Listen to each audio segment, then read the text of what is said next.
Hey guys, I'm Elisa and today I'd like to share with you a little tutorial on how I made a dragon dice box with a realistic eye.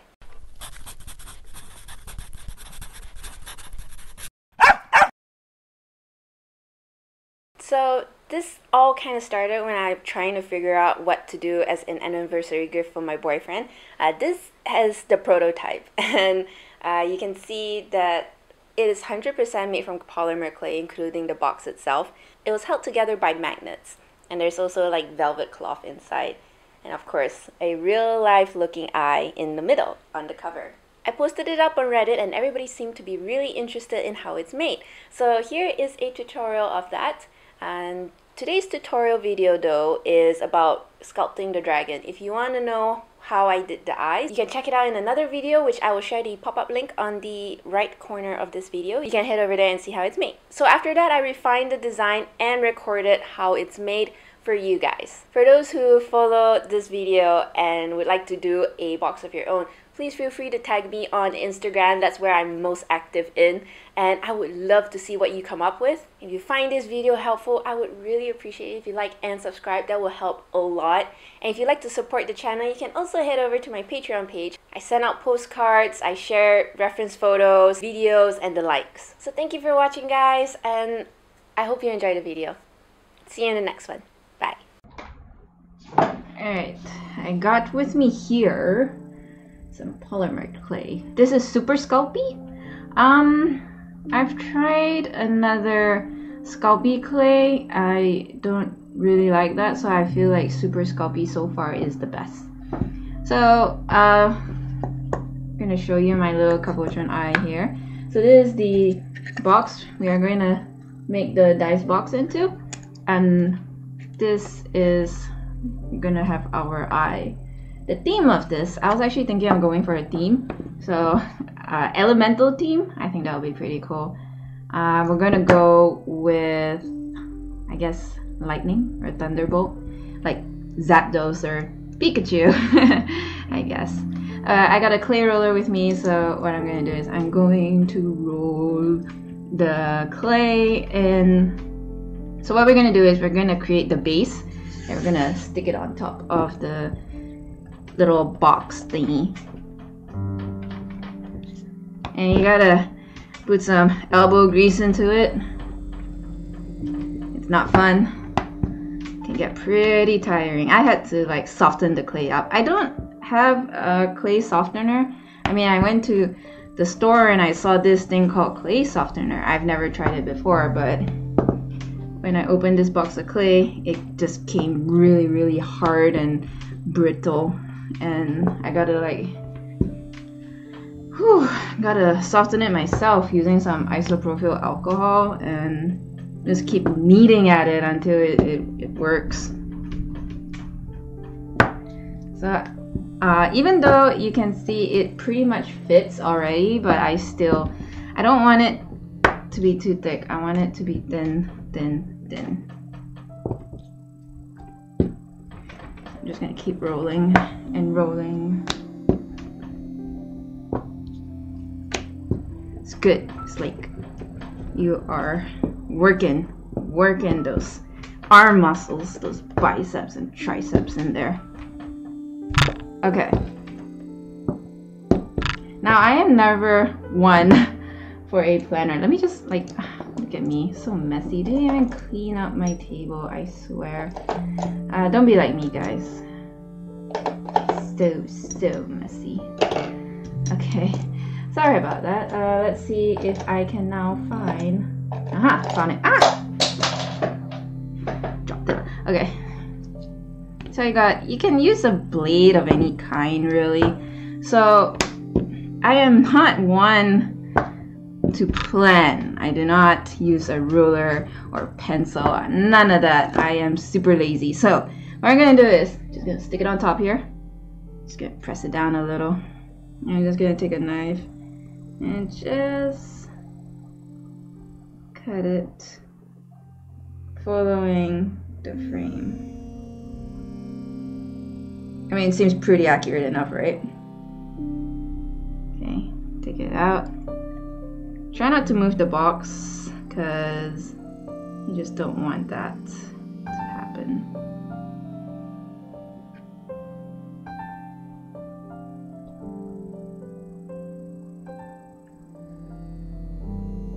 Okay. Oops. Need a little bit more incision.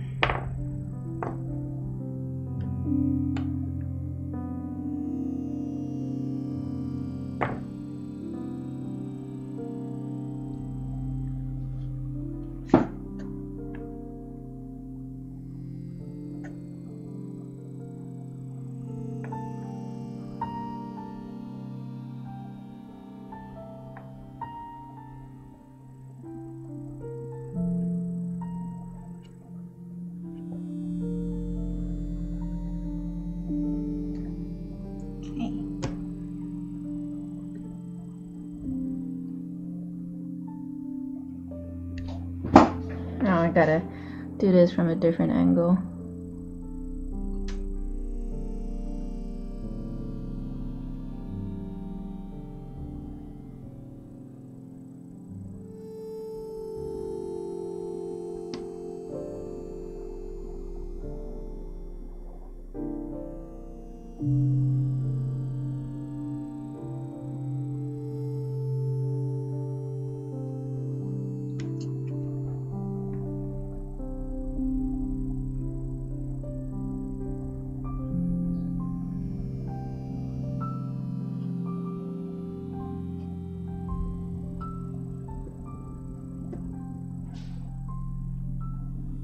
Okay, that does seem pretty easy enough. There you go. Ho ho ho. Okay, so there we go. We have our base.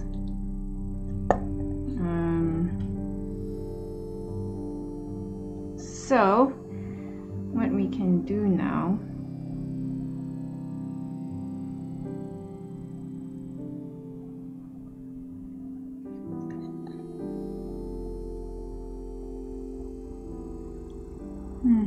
Okay. Still have that eye here. Okay, so now that we have our base, I'm just gonna take those excess clay and we're gonna just do pretty much the same thing, same concept, just kind of like roll it up again. And we'll get our clay roller here. And we'll just kind of try and shape it to have that concave shape to it. You don't want it to be too thin because you want to make it look like a very thick layer of an eyelid. And we're trying to shape it so to have that nice kind of like a rolled up feature. So like for example, just now we used this to cut the sides and you can see it just looks way too straight.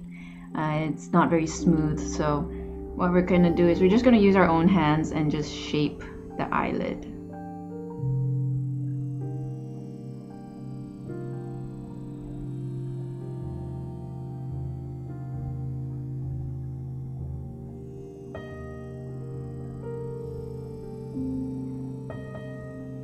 Okay, so we're just gonna use our index finger and thumb. Let your hands do all the work. Our hands are very useful that way. I think hands are like so magical. The amount of control we have over such an appendage. Okay, so it'll look something like that. It doesn't look like much at first, but I'm just gonna like show you guys. This is how it should look like after you put the bottom eyelid and the top. I'm just gonna shape it up a little more. I'm just gonna add some more, make it smoother.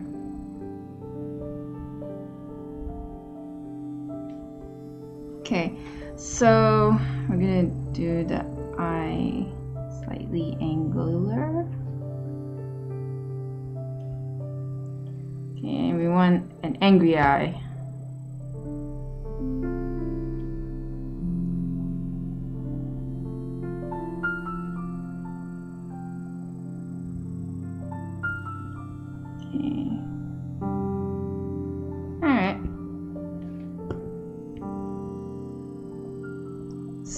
I'm gonna use my knife.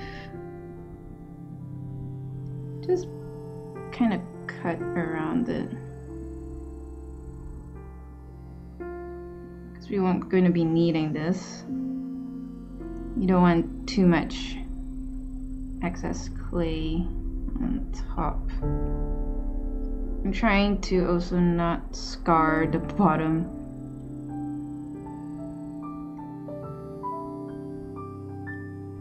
Alright. Oh, one more.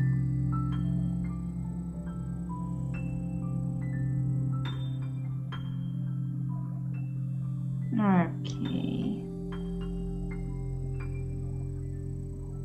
It don't have to be pretty. Okay, it don't have to be pretty. I think I'll cut a little bit more.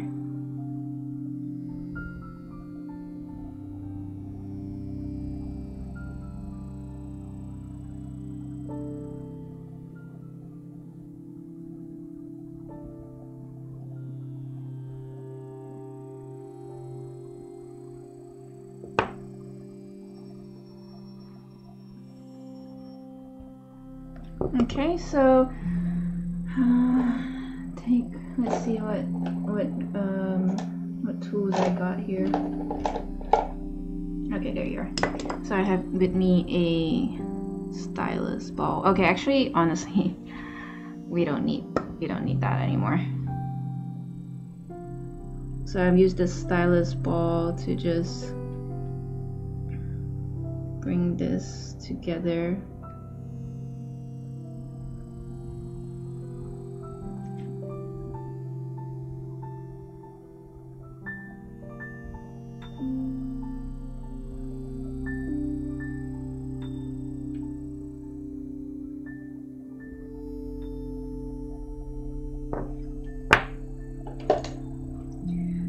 With me a silicone brush just to smooth things along. So the silicone brush can be pretty helpful because, oops, sorry, this one has I think a little bit of that liquid Sculpey in there, dried liquid Sculpey. So liquid blood.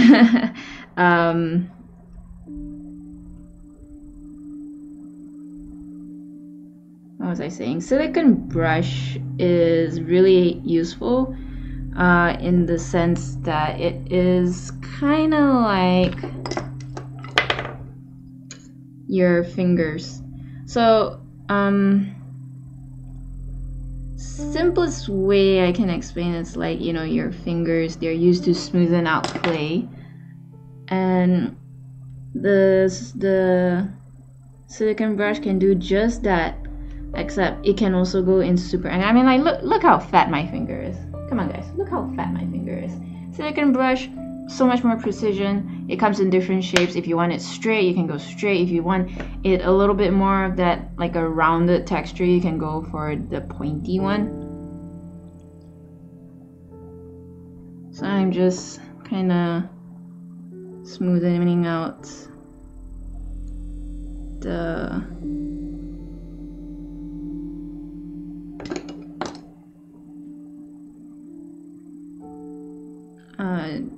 the other piece of clay, so it kind of looks a little bit more one.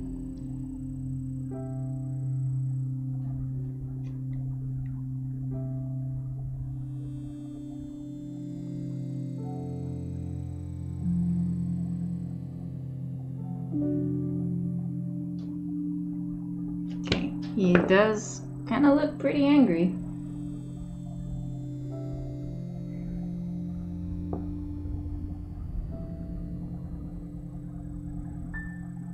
Okay, then we go for the second one. Like I said, same concept. Roll, roll, roll.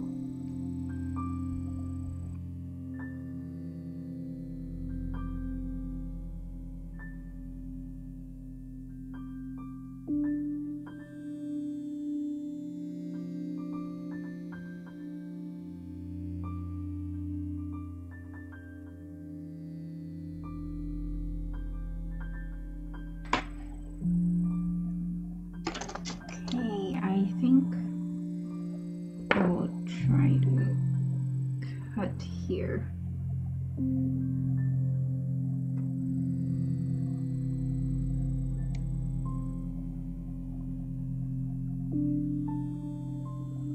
lower eyelid is the more difficult one.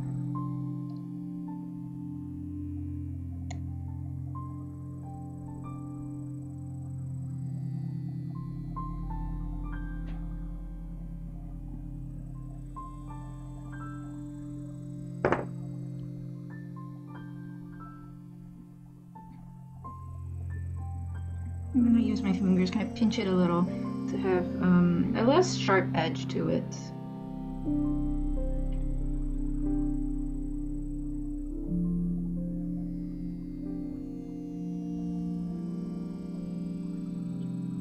Okay, now we're gonna take the same thing, kind of go around the eye.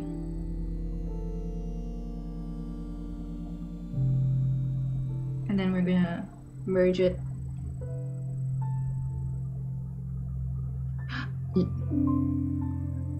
Not such a big deal. We're gonna add scales on that, so.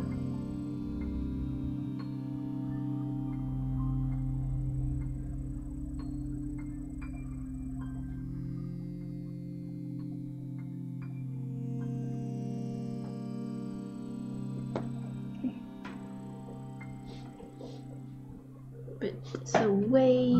Okay. Give you guys a closer look. So again, I got my ball stylus here with me, and then I will go over the edges.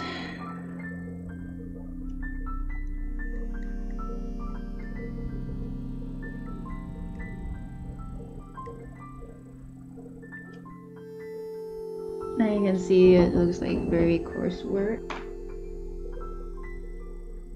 So we are going to take the silicone brush. We're just gonna smooth everything out, just like that. You can also use your hands, but it's a bit more difficult because you can't, like I use my hands. You can still see along the edges here. It's a bit difficult to get to because, you know, hands being a little, fingers being a little fat and all. Never mind that. Your fingers are beautiful, okay? I'm just saying that it's not an appropriate size. That that you cannot do a proper job. So I'm slowly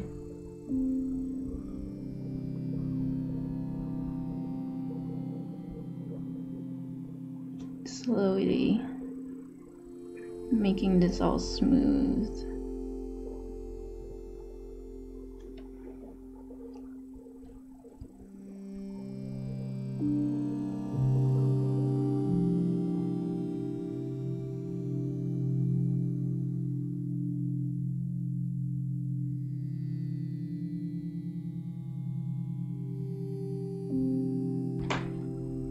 So now we got our dragon. I feel the colors are good for a lightning bolt.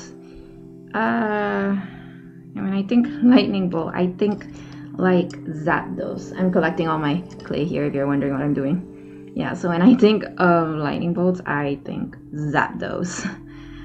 And so I'm thinking we just make it all really, really spiky. I got some clay with me here. I'm gonna roll it up. This is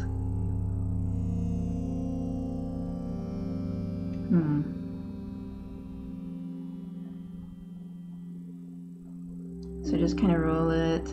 Like, you know how it used to be when you were playing with plasticine when you were a kid? Only this time you try to make it look super real. I always did try to make it look super real.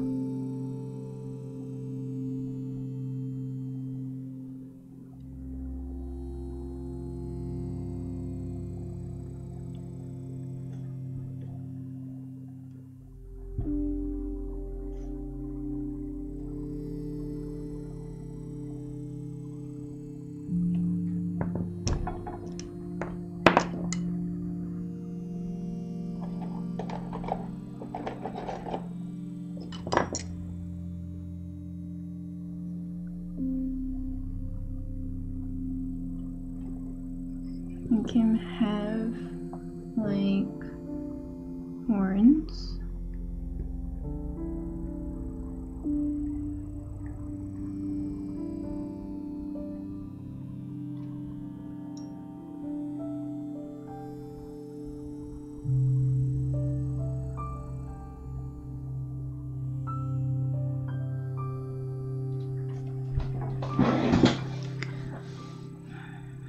And maybe what we can do is like just draw like little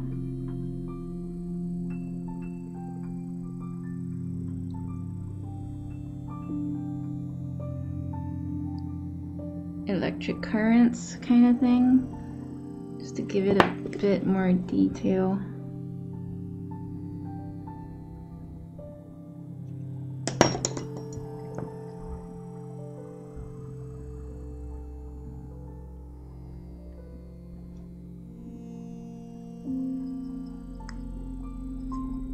I need another size stylus.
Then we'll get another one.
This one is a little bit out of the norm for me, because when you think fire, alright, it can just look like a normal dragon. Ice dragon, yeah, it can look like a normal ice dragon, but electric dragon, you gotta make it look a little spiky. Like, it's always nice to give your dragon a little bit more character, if you know what you want to portray. But it is a little difficult sometimes, because all you gotta work on is the eye. There's a very disembodied dragon.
and so on and so forth.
Okay, now we're gonna go for the little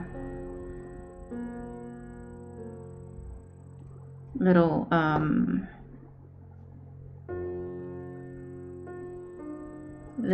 scales. I'm sorry. It's at night. I am not a night owl. I am a day person, but I do most of my tutorials at night, which I probably shouldn't, but it's the only time I am free.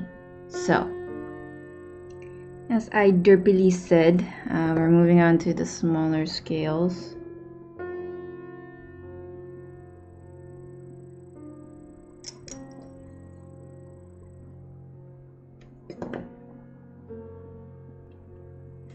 So I'm just gonna do irregular shapes and sizes.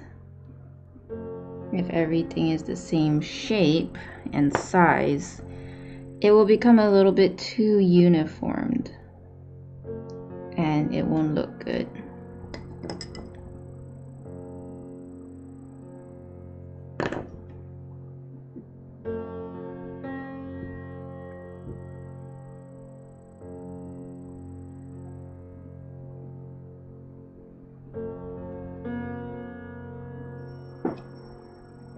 So I'm trying out different shapes. All this is highly experimental.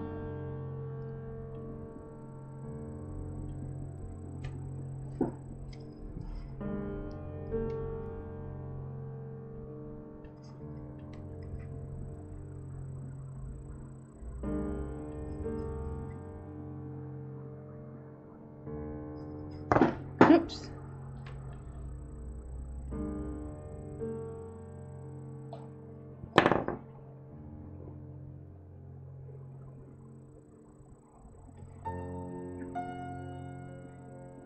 So yeah, just pretty much go wild with this. This is gonna take a while, so I am going to fast forward the motions, but you basically get the idea of this.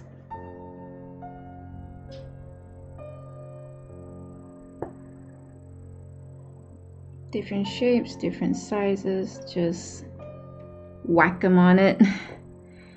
And there you have your scales, really.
Okay, and we are just about done. And okay, I got some isopropyl alcohol with me. This kind of helps smoothen the clay. So what I'm gonna do is I'm gonna just put a little bit, because when I use my stylus ball to add some texture to the horns here, it did create a little bit of that unevenness. So we have to smoothen it out. A little of those excess clay comes off. So we'll have to use the alcohol to help smoothen it out or eliminate it.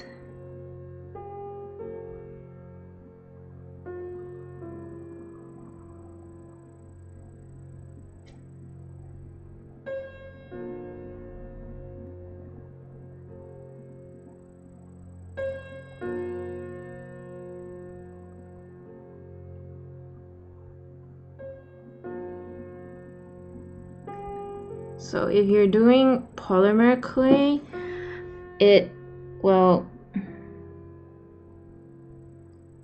isopropyl will definitely be helpful, especially if you're trying to go for the more detailed route.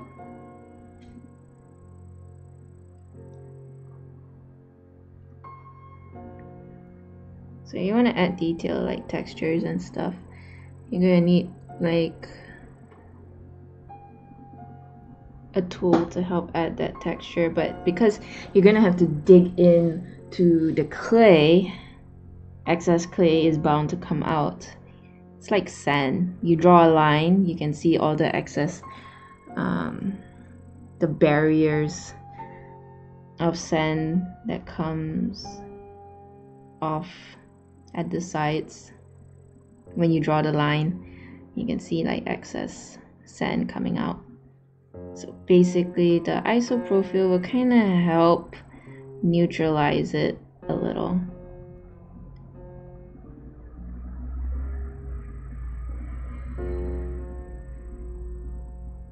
So that way it is not very pokey. It's a bit more even that way.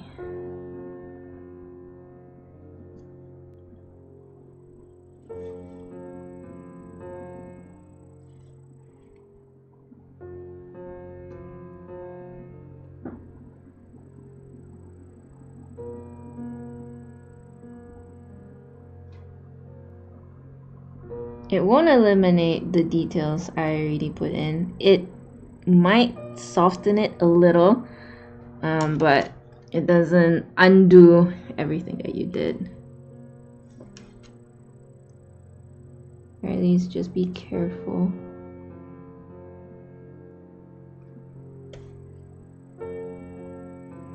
Okay.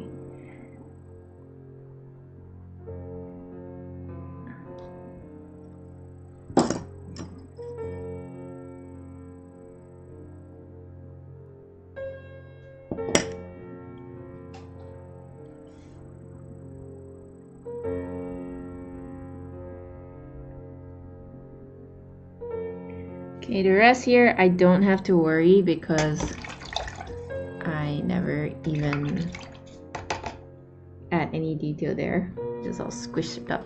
Okay, I am going to put this in the oven now, and I'm going to put this for 15 minutes in the oven. The temperature should be about 130 degrees centigrade.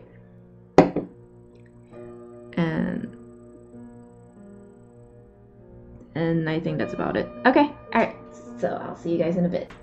I also forgot to mention, I think there are two ways you might want to handle this, depending on how you want to stick your sculpture on it. You can either, one, use super glue after it's baked, Or what I'm trying out is I'm going to try out this thing called Liquid Sculpey. So basically it's like polymer clay but in liquid form. And this kind of acts like a glue. So I'm just going to put it all over here. So it kind of works like a cement. So when polymer clay dries, you cannot stick more raw polymer clay on top of the already cooked clay.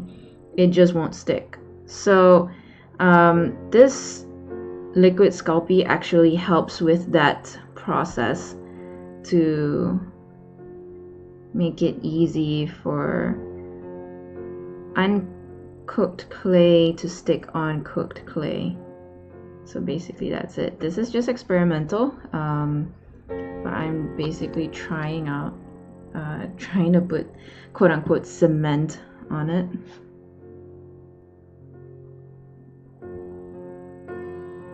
I'm trying to pick this up.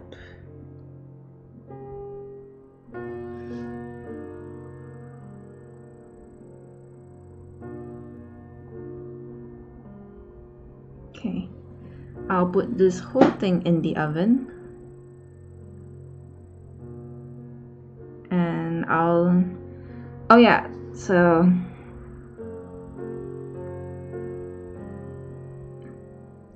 bake this little bugger for 15 minutes at 130 degrees centigrade. Okay, I'll see you guys soon. Okay. So we're gonna start priming. So what I'm doing, I'm using a Vallejo surface primer. I'm using black. I think it's much nicer to build upon black. It is also easier. Let's see. I also have a white primer, but I don't know, it kind of depends. If it's like, if I'm doing humans for skin tones, I much prefer white because the thing about white is that it's so easy to just lay down flat colors after white, because you have white, it's such a bright color, you put any color on top of it, it just kind of looks like a flat color already. It looks so good. Black on the other hand, because it's black, it's gonna be hard to just keep when you put a layer of color over it, it won't look saturated or thick. You have to keep adding layers and layers of it to get to kind of like the powerful saturated color that you want. So, but for this case, it's gonna be a dark dragon because the eye is very bright, and I want the eye to kind of like take the attention away. So I'm gonna make the dragon pretty. I'm gonna start with a black primer, and then I will just kind of like dry brush it lighter and lighter. So that is my plan. I am thinking of actually dry brushing the entire box. So now you open the box. Ta-da! I've kind of sanded it down already. And be sure to wear safety equipment. So I got like some goggles here with me and a dust mask. And this, because I'm gonna air spray it. I got some gloves with me as well that I'll be wearing. And then I'll airbrush the primer onto the sculpture and box. So you're gonna hear my voice a little muffled because I am wearing the mask now. So if you don't have a airbrush, it's totally fine. You can totally do this with brush too. But what I'm going to use a airbrush because sometimes you can see in between those scales there, there'll be like little indents and concave areas that will make it a little difficult to reach with a paintbrush alone. So that's why I want to go with an airbrush because it's just easier that way. You can Airbrush allows primer and paint to go in places where sometimes normal paintbrush can't. Also, the fact that it may not present any air bubbles because it sprays a thin layer, whereas paintbrush, because of all the bristles, sometimes it does leave an imprint of air bubbles behind.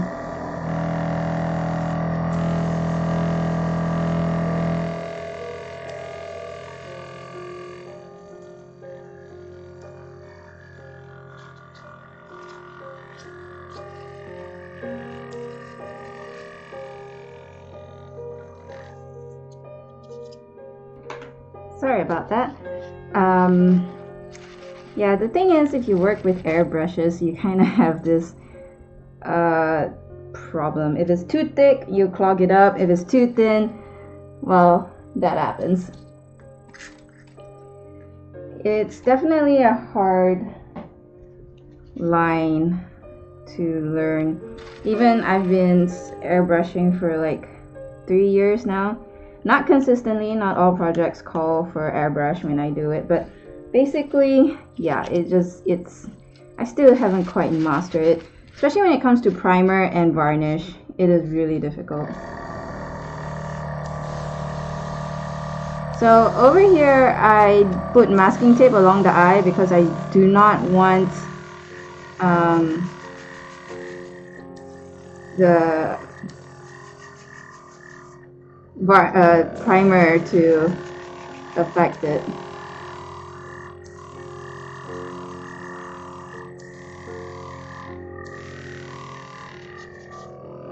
I'm gonna fast forward the process.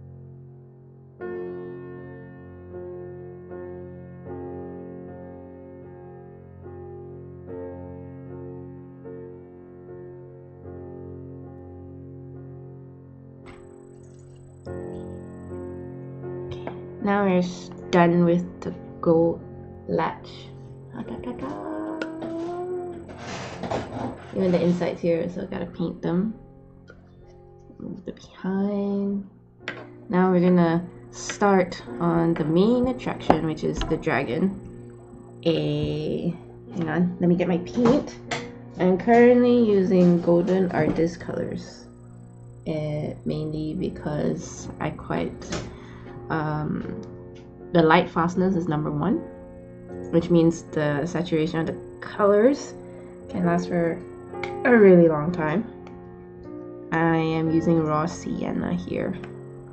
So our dragon will mainly be black, but I also want some variations of color in there. So like, for example, because black may be a bit too flat, it can become too flat. So like this dragon here, even though there are like black corners, there are like a little bit of variations of purple and mostly blue. So we're gonna start with that.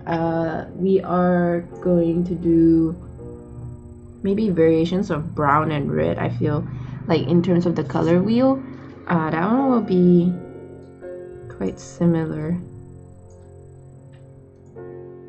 Yeah, quite close together in the color wheel. So we are just going to very dilutely add these colors in.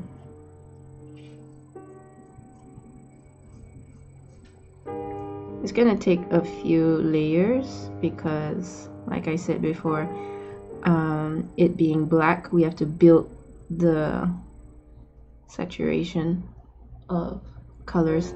Even when it dries, it will actually most probably it'll look darker than what you're looking at now.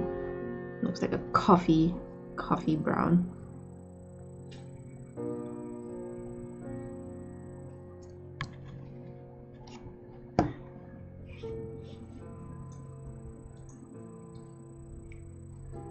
And just put a little bit here, a little bit there.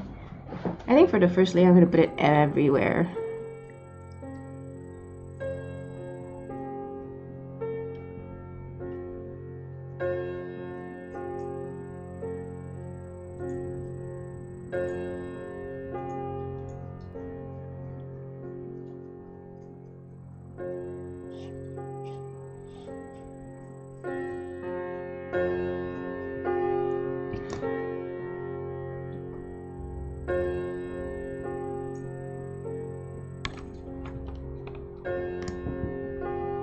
Later we are going to dry brush the scales to give it that nice texture look to it, but we will have to use a different brush for that.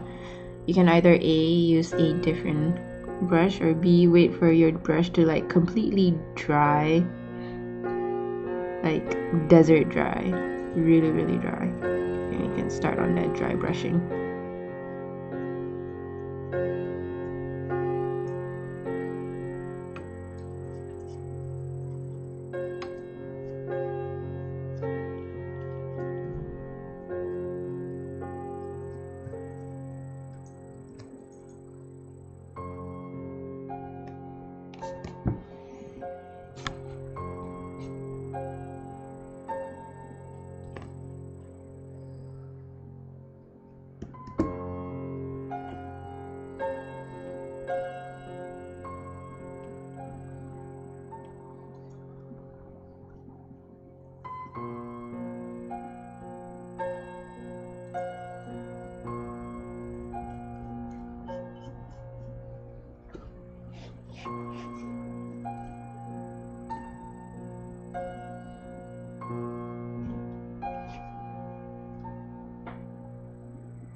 Now it's kind of roughly dry, and then you can see also there really isn't much. Even when it dries, it looks almost like didn't do anything, but I think because through the camera you can't really see, but you can see there is a hue of brown in the area. I'm just going to get a bit of an idea of the texture, so I'm going to get a bit of white. So I'm using a new brush, and this one you can use a brush that you're not very sentimental about. Then you get a cloth, an old cloth here, and then you just dry the paint on the bristles. So any excess paint from the bristles will be transferred into the cloth, and what you get is just the minimum of what you require. Then you just gingerly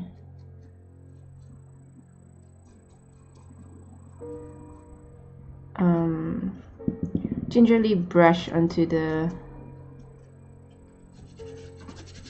dragon.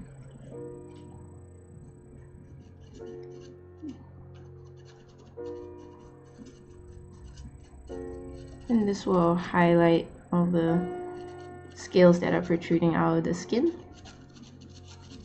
This technique is called dry brushing.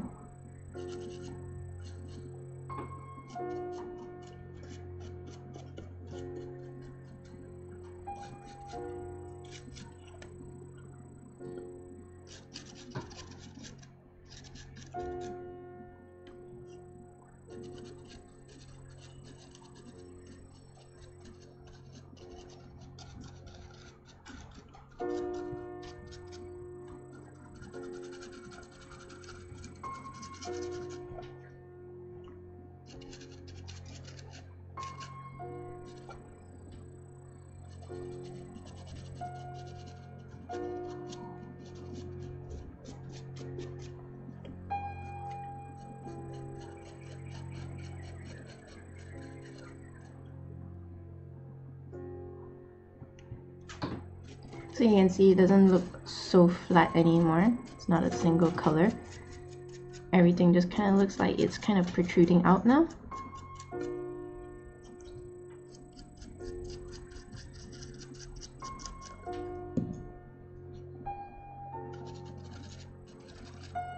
I'm just kind of doing this because I want to know where I'm getting at. Whether I need more brown. I want to know how black I want it to be. How red, with hues of red in there. So this is just a test round. Because I want it more towards like that black and yellow. But at the same time, I don't want it to look so flat with just two colors. So that's why I'm adding a bit of brown hue to it. different variations to make it look a little bit more realistic. So like if you look at our skin, there's like, you know, it looks a little brown, but it looks red as well because of all the capillaries, all the veins. You know, the veins are blue. So it's like a lot of different colors go into something that kind of makes things a little bit more interesting and a little bit more realistic in that sense. So I'm taking a little bit more white. Any excess, just brush it onto the cloth and just gingerly try to do it as soft as possible.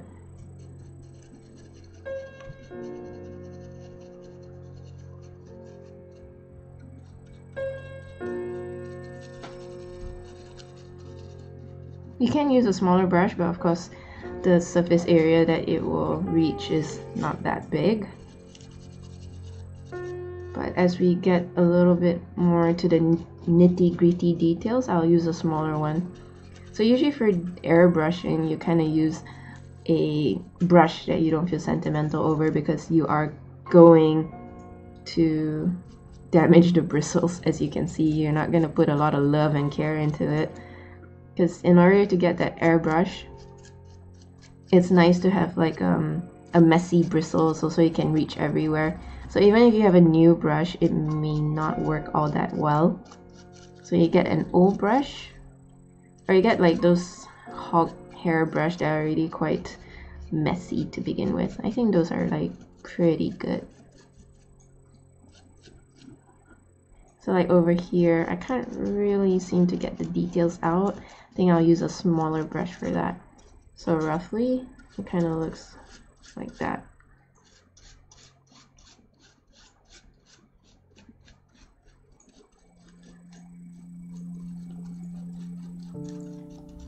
For the highlights, right now we're moving into mid-tones, but I think I'm going to go with more brown.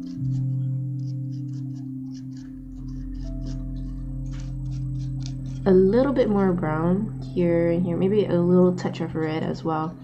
Then after that, I'm going to dry brush with brown. Then I will go over with yellow as the highlight.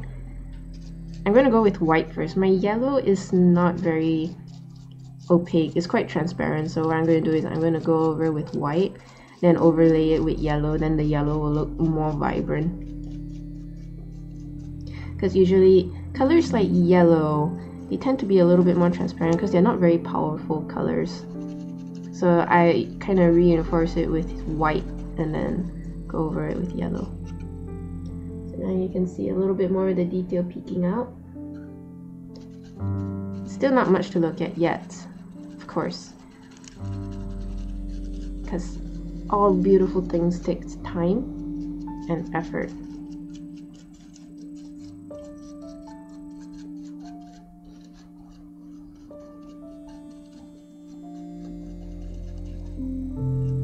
Unfortunately, if you are going to continue dry brushing later, you can't wash your brush because the moment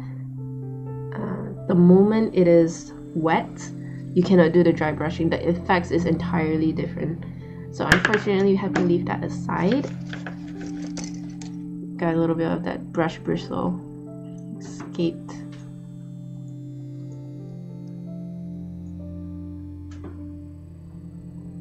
Okay.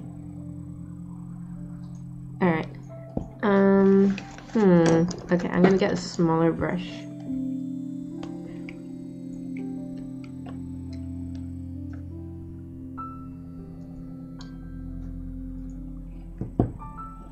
Just add this all here.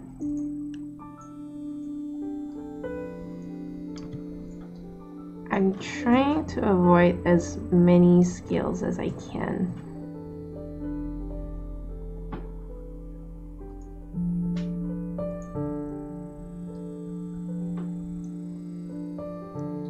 But don't want to be too careful about it.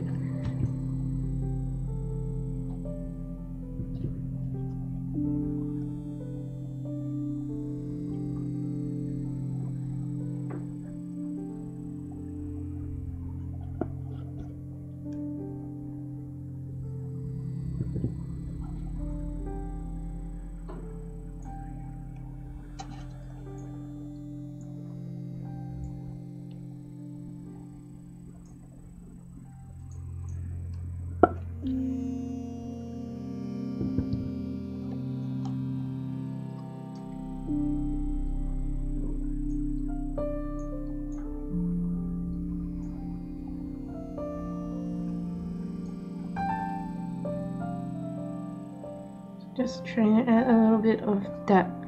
Certain areas are darker than others. Certain areas are a little bit more brown. After this, I feel like adding a little bit of red as well. So, you know, it's whatever you feel like you want it to be. You want it to be flat colors? Let it be flat colors. You want it to be a rainbow colored dragon? Let it be a rainbow colored dragon. This is your project. You do whatever you want with it.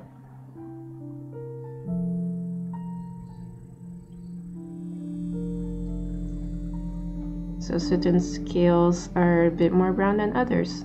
You know, it is imperfect, and that's what gives it character. Because if everything is perfect, then it just looks repeated, or, you know, too perfect.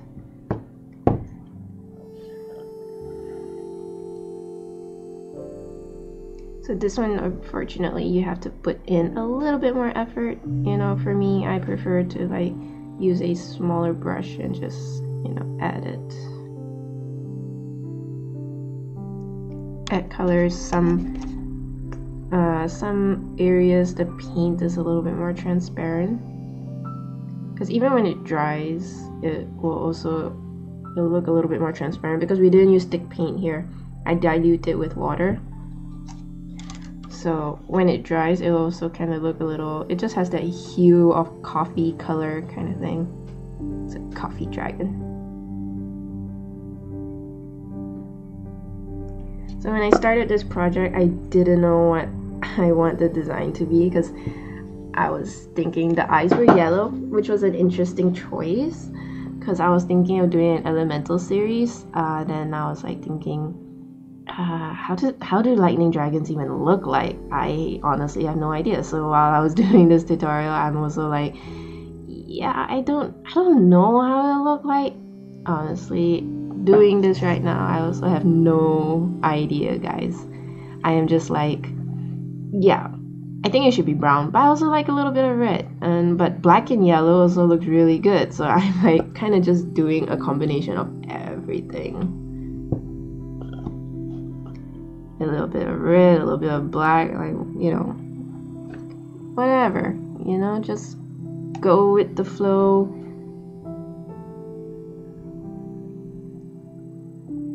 Just have fun with it, just let loose, you know. That's not supposed to be, shouldn't put pressure on yourself. But it also feels like, you know, you want this piece to be perfect. It's a lot of pressure riding on it, but then you put too much pressure, then it's not fun anymore. So just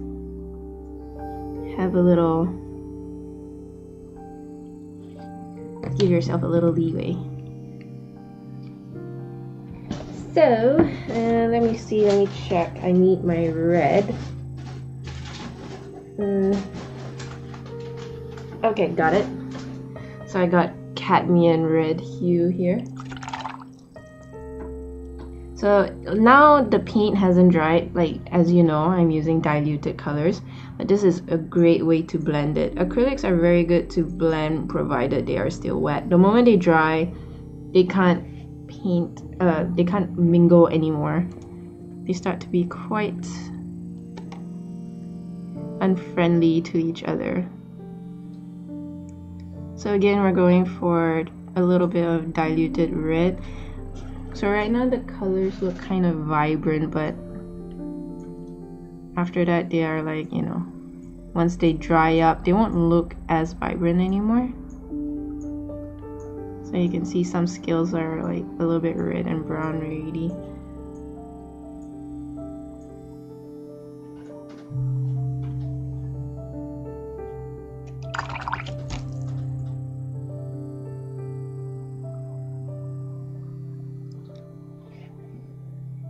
Add a little bit of red here.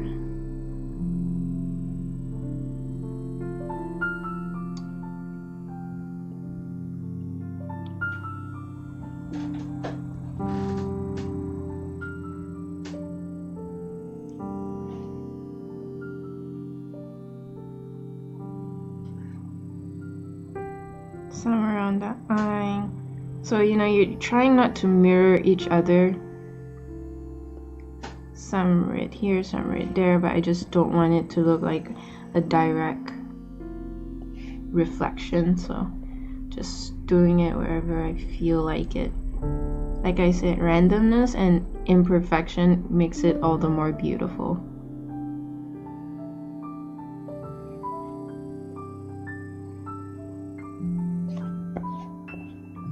Okay, we'll just let that dry off. We'll be back with even more dry brushing.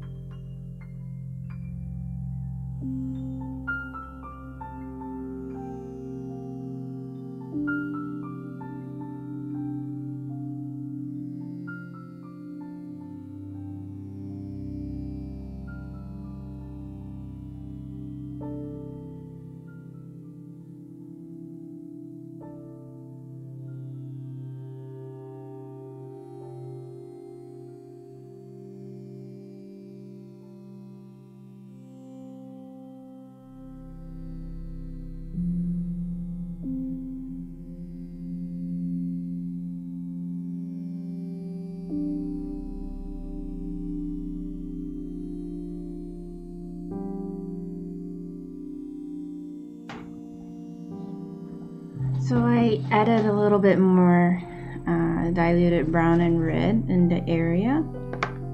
I'm going to go over again with some dry brushing in the white. So you realize that it's just kind of like a repeated process. You just kind of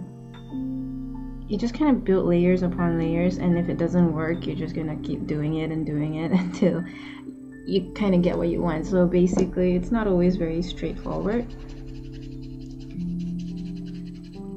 So it's just each piece you do it's highly experimental. You just do it to the point where you feel like, okay, this feels about right, and then you just stop there.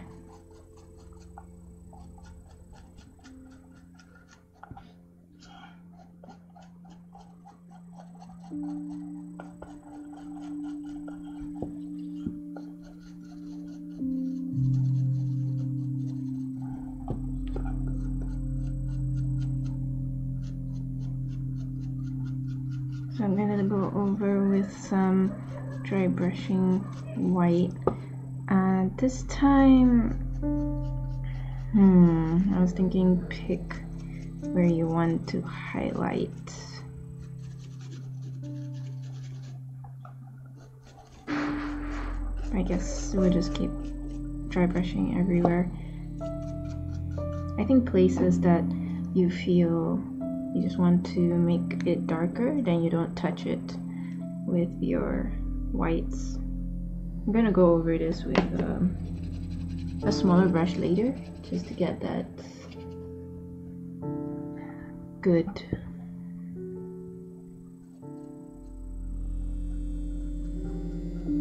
details going on.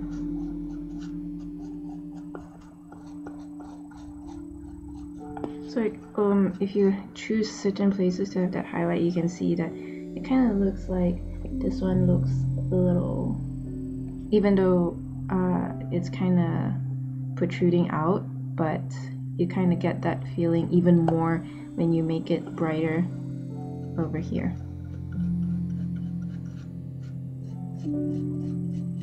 So for the highest point, I'm going to make it as bright as possible. The rest are up to you. Like over here, I do want it to pop, but not too much. I don't want to compete over with the eye. It definitely looks a lot better when you can see the eye. However, you have to trust your own instincts to know when that is.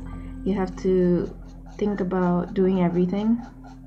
You have to do, so when you do art, there is a certain amount of planning that is required when you do this. So number one, lay down the clay, stick the eye, overlap it with another thin layer of clay, add the details, mask the eye so no paint will go over it. Paint everything until you feel it's good. You have to trust yourself to paint and feel there is enough details on there.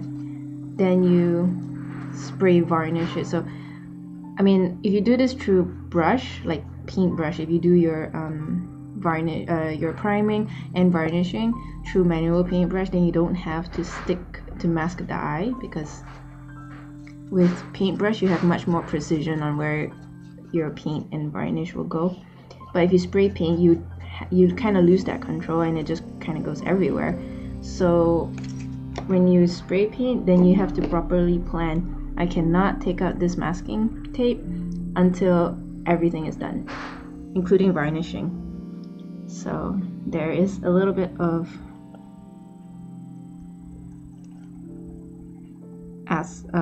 like a little, you have to plan.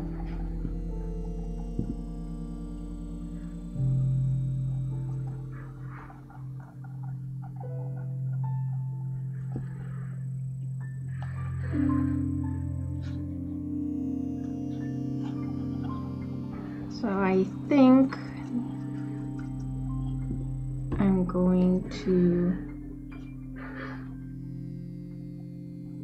make the tips a little golden. I have some gold paint with me as well, just to make that tip really stand out.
Now the horns here don't look very bright because I want to do my own, I'm gonna line up my own white to make it look like lightning is coming out from here.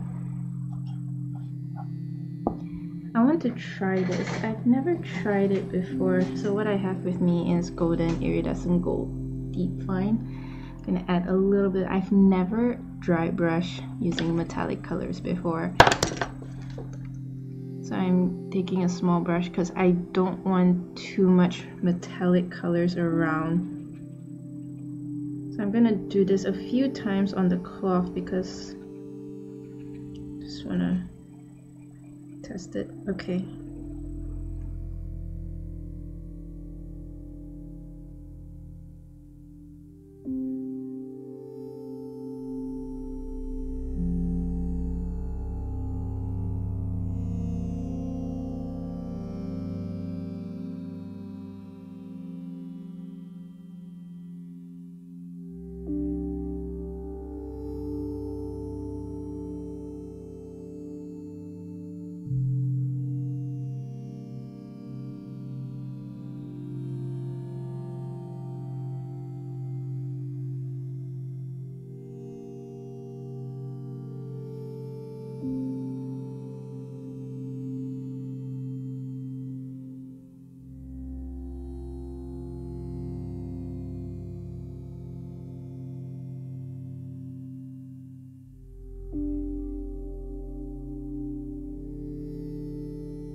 actually didn't think it started to look good, so I did the same thing and got the diluted yellow, and then I painted around the horns.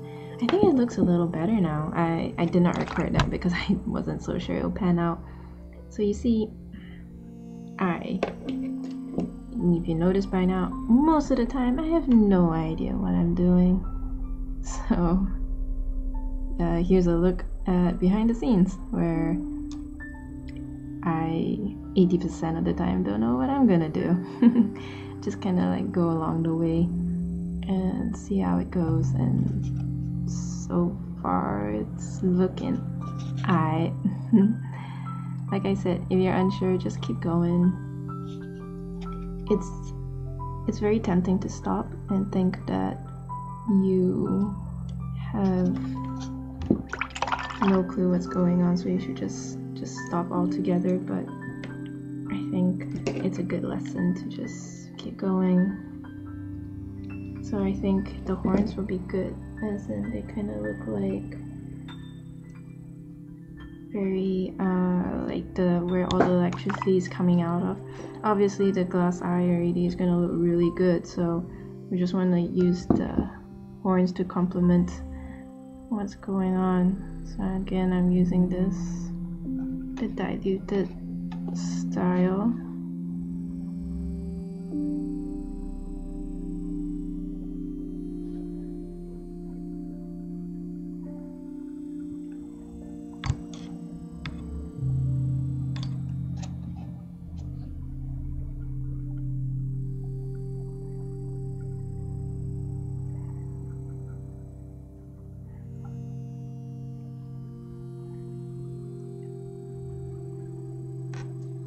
So it's gonna be around the horns, making making it look like it's the aura of power is around there. So now it kind of looks like it's kind of coming together. I honestly did not know whether it would pan out, but it looks pretty good. It looks pretty good.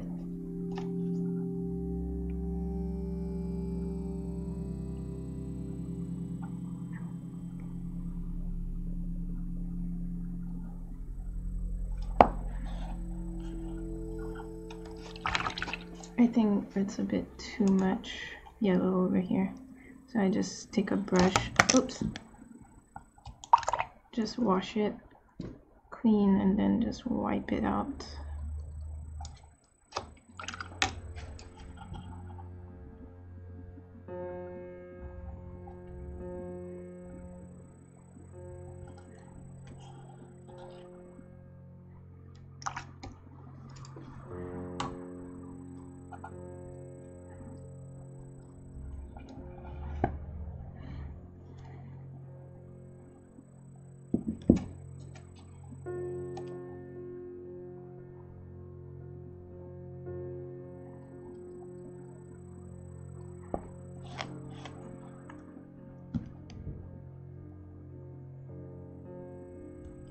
Gonna add to the bottom one as well.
we're nearing the end. Yay. Wait, I'm trying to get my brush. Okay. I think for this one we can totally use paintbrush. So I'm using, so you can see this Winsor Newton acrylic medium matte varnish. I particularly, for sculptures, I really like matte varnish because it's not shiny, so it looks realistic, and it'll also give some, it doesn't fight with the shininess of the eye, the glass eye. Because everything's shiny, you know, first of all, scales are not gonna be super shiny, depending on the reptile, but you know what I mean. As in, like, for majority of figurines, I think having them looking a little shiny looks a little out of place, I think. So I put some varnish in the cup and mix it with water so it's not too thick. The purpose of varnish is, number one, to protect the painting. The paints used, it gives that layer of protection. So it can last longer. And number two, when it comes to acrylics, you notice that the colors don't exactly pop. It looks pretty faded. Or else you put varnish on it, the painting, the colors will suddenly look a little more eye-popping.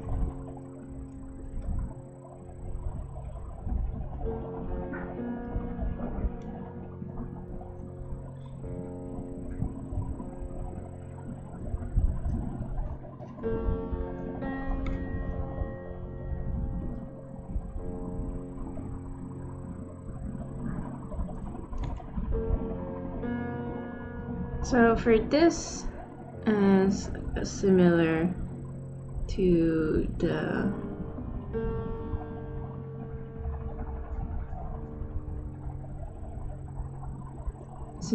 primer.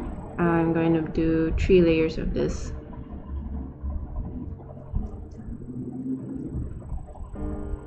Try to get every spot possible.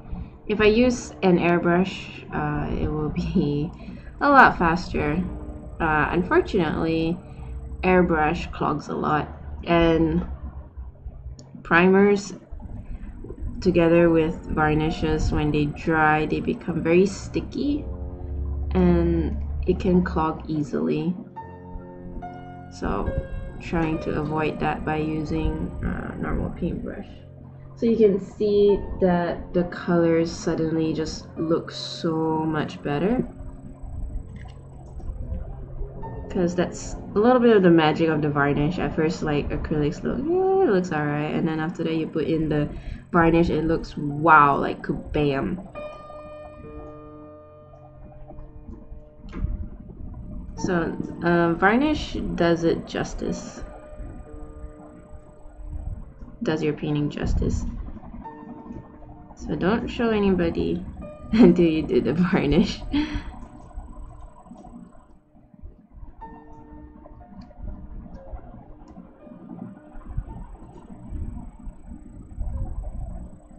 So make sure, try and get every single spot. A lot of people tend to forget, not a lot of people, but it is easy to forget the bottom, because you're always spending so much time on the top. Looking at the top, you forget that there is a bottom to think about.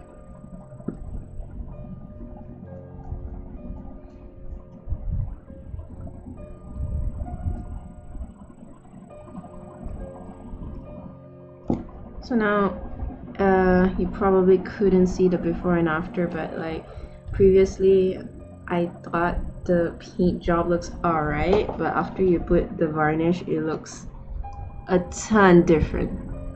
I can't really explain why, but yeah, that protective layer also gives so much goodies besides just protective. So I'm gonna do the varnishing for the whole thing, including the box underneath as well.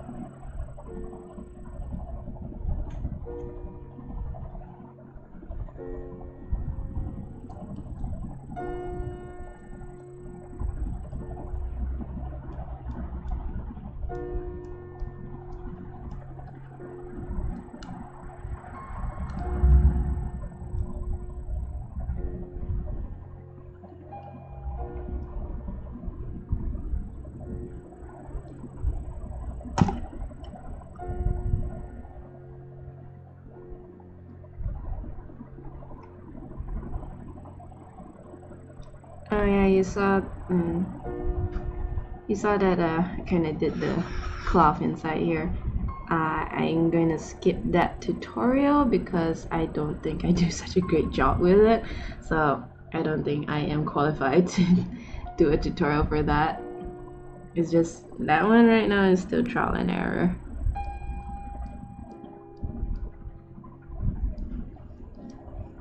But for now, for the most part, at least now you get sort of an idea on how to do the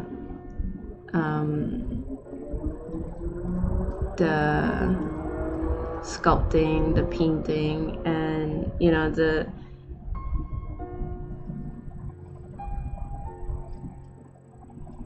red cloth is just an add-on, you know.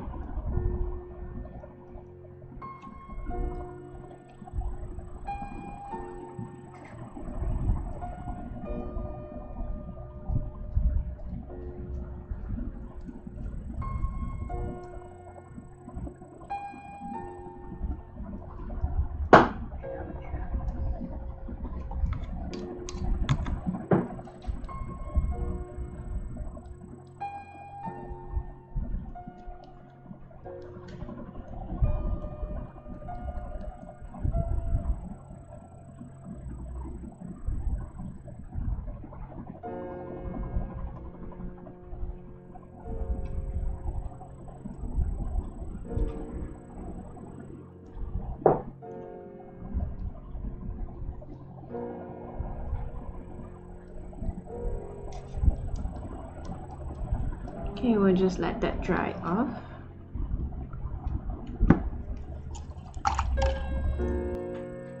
Now for the final piece, because we painted and varnished and everything, it's time to take out the eye.